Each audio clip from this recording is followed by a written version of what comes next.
The school bell in the old high school rung like it does every night at 12, but nobody knows who rings it. Nobody knows why either. Some say that the bells are rung to call all the spirits to the school, but that might just be part of an urban legend. I don't know why the bell rings, but I do know who or what it is that's ringing it.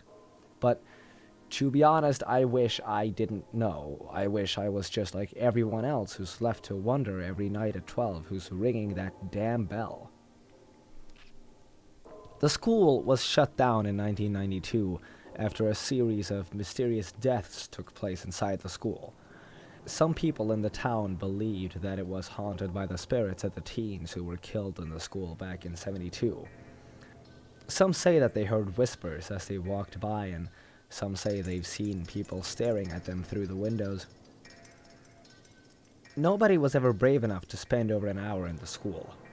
The longest anyone had ever spent was 45 minutes, and that was during the daylight, but myself and my partner Charlie had agreed to spend an entire night in the school for our web show Ghost Seekers.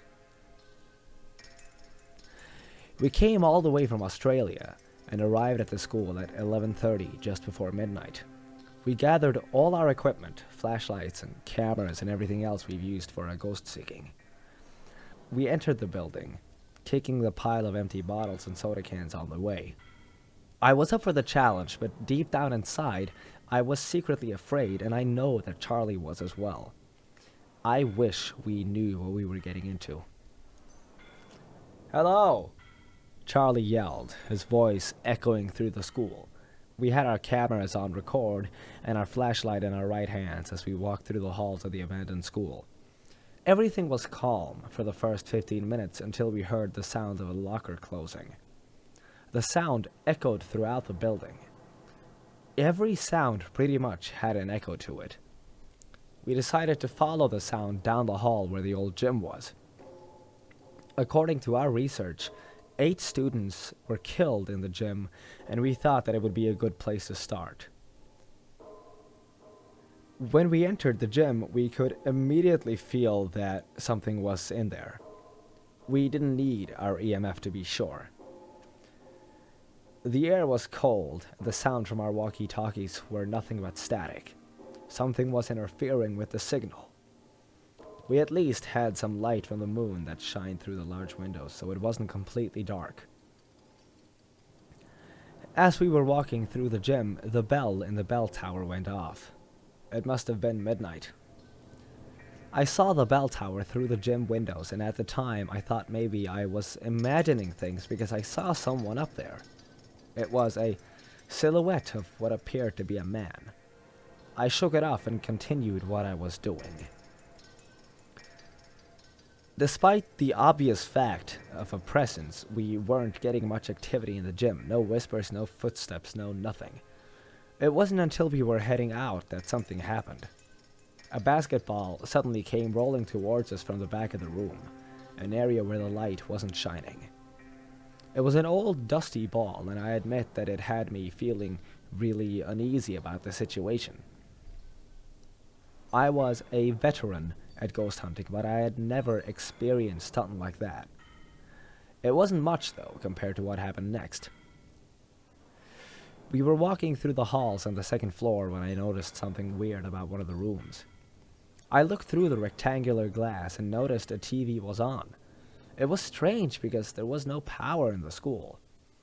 As I continued looking, I was startled by a sudden darkness that covered my view. It was completely dark, as if someone or something were blocking it off.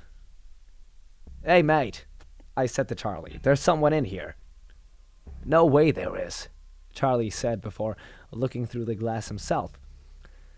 We were both shocked, and the reason for that was because we never actually saw a spirit before. All we ever saw were dark shadows in the footage we caught, but this wasn't a shadow, this was something more sinister. According to our research, this was the room where the killer shot himself. He was dressed in all black. When I looked back inside the room, the TV was off and whoever was standing in front of the door was gone. It was standing there for over a minute, and I was honestly ready to make a run for it, but Charlie kept me from doing so. I wish he hadn't. We continued walking through the halls. By this time, we were hearing all kinds of noises echoing throughout the school. We heard footsteps, lockers opening and closing, and we heard loud crash noises that sounded as if something was being thrown. It seemed the more we stayed in there, the weirder things would get. Charlie thought that if we split up, we'd be able to get more footage faster. The more footage we get, the less time we'll spend in here, he claimed. Though I agreed with him, I didn't think it was worth it. Nonetheless, I found myself wandering the halls alone. See anything weird yet? Charlie asked through his walkie-talkie. Thankfully, I wasn't hearing or seeing anything strange. I kept walking down the halls. My flashlight suddenly started flickering. The batteries were just put in there. There was no way it could have been dying, but it did, and I found myself alone in the dark. Or maybe I wasn't alone. My flashlight died, I said into my walkie. No reply. Charlie, you there? Static. Nothing but static. I could hear someone trying to say something. He's behind you, whispers from the walkie-talkie. I turned around, but I didn't hear or see anything. I stood there in the dark, amazed I had yet to piss my pants. A minute or two later, I heard a scream that had echoed through the halls. It was Charlie. I didn't know what to do. I screamed his name, and I called over to him over the walkie-talkie, but got no answer. I froze in fear, and I didn't move until I heard a voice echoing through the halls. It sounded as if they were far away, like on the other side of the school. Steve, where are you? I'm over here, I yell. I can't see shit. I start walking, and then suddenly I was grabbed and pulled into the corner. I was screaming, tried to fight him off until I realized it was Charlie. Don't do that, I yelled. I heard you calling me. Why didn't you answer back? He had a strange look in his face. I could see in his eyes how terrified he was. That wasn't me. I never called you. We decided that the fame, ratings, or any of that stuff was no longer worth it. We replaced the batteries in our flashlights and walked back to the front entrance. We reached the entrance minutes later, but for some reason the door was locked. We kicked it, punched it, rammed it with our shoulders, but it would not open. We were trapped, and we realized that there was probably no way out. Somebody or something didn't want us to leave, so we decided to stay put. We had our back against the door, and we didn't move. I was greatly regretting ever stepping foot in that damn school, and I'm sure Charlie was as well. I woke up about 30 minutes later. I must have dozed off. I looked around. Charlie wasn't anywhere in sight. Charlie, I whispered into my walkie. Where the hell are you? No answer, just static. I stood up on my feet and noticed someone at the end of the hall. They were just standing there, about 50 feet away. Charlie, is that you? I started to walk slowly toward whoever it was. I heard my pulse beating, echoing through the halls, my breath swiftly moving in and out of my mouth, my footsteps faintly touching the floor. As I got closer, I realized it wasn't Charlie at all. I stood still, but I could still hear my pulse beating, my breath still moving swiftly in and out. He was just staring at me. He was probably staring at me the whole time I was asleep, the whole time I was slowly walking toward him. He was in some black janitor suit, and his face was pale with multiple stitches all over. His eyes were dark. I saw the evil within. His head was tilted sideways as he continued to stare. I didn't understand what it was I was looking at. I've never seen a spirit so real before, but he wasn't just a spirit. He was a demon. Run! Something from my walkie yelled, and it most certainly wasn't Charlie. I ran.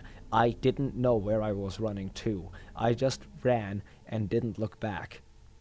I ran to a classroom on the other side of the school, and I locked the door, knowing that if whatever it was a spirit, a locked door wouldn't stop it, but it made sense at the time. I stayed in there for about 10 minutes. It was dark and I didn't know whether or not someone else was in the room with me. Steve! Steve, it's me! It was coming from my walkie. Where the hell are you, Charlie? I don't know. I woke up in some room. What room? Where are you? I could hear him weeping through the walkie. Steve, I'm scared. He cried. I started tearing up myself. I'd never heard him cry like that before. I'd known him since we were 14, and I'd never heard that. It'll be okay, Charlie. We'll be okay, I cried, hoping I was right. He was weeping uncontrollably. I knew that something was wrong. You don't understand. Look to the right corner of the room. I lifted my flashlight. I didn't understand what the hell was going on. I pointed to the corner and I literally froze in fear. I dropped the walkie to the floor. I couldn't breathe. I couldn't. He was dead. Charlie was dead. I'm sorry. That was the last time I ever spoke to him. I didn't understand how he died. There was no blood, no cuts, no nothing. I guess he saw something. Something that literally took his breath away. I didn't even think about how I was talking to him over my walkie, even though he was clearly dead. The only thing I thought about was that my best friend of 20 years was gone, and I didn't know what to do next. I thought about it, and I realized it must have happened when we split up. His scream. I kept thinking about his scream. I lay there with his body, and I woke up hours later to the sun shining upon my face. I'd never been so happy to see the sun. I figured it was over. I pulled out my phone and I was finally able to call the police. They arrived, and I was finally free of that school and whatever haunts it. I drove away, never looking back. That school needs to be burned down, and hopefully it can kill the demon that lives within it. I can't go anywhere anymore without feeling like I'm being watched. I was traumatized, and I still am. I saw what can never be unseen. No matter how many hours of therapy I go through, I'll never be the same person I was before. I wonder if anyone's ever seen Charlie through the windows or ever heard his whispers I wonder if anyone's ever seen Charlie through the windows or even heard his whispers as they walk by. If they had, I hope they weren't scared, because Charlie was a great guy. If you ever see him, tell him Steve said hi and that he misses him dearly. I don't think I will ever forget what happened in that school. I would never forget the sound of that bell, and I would never forget the demonic face of the thing that rings it. I could see him now, standing on top of that bell tower, waiting for midnight and waiting for his next victim.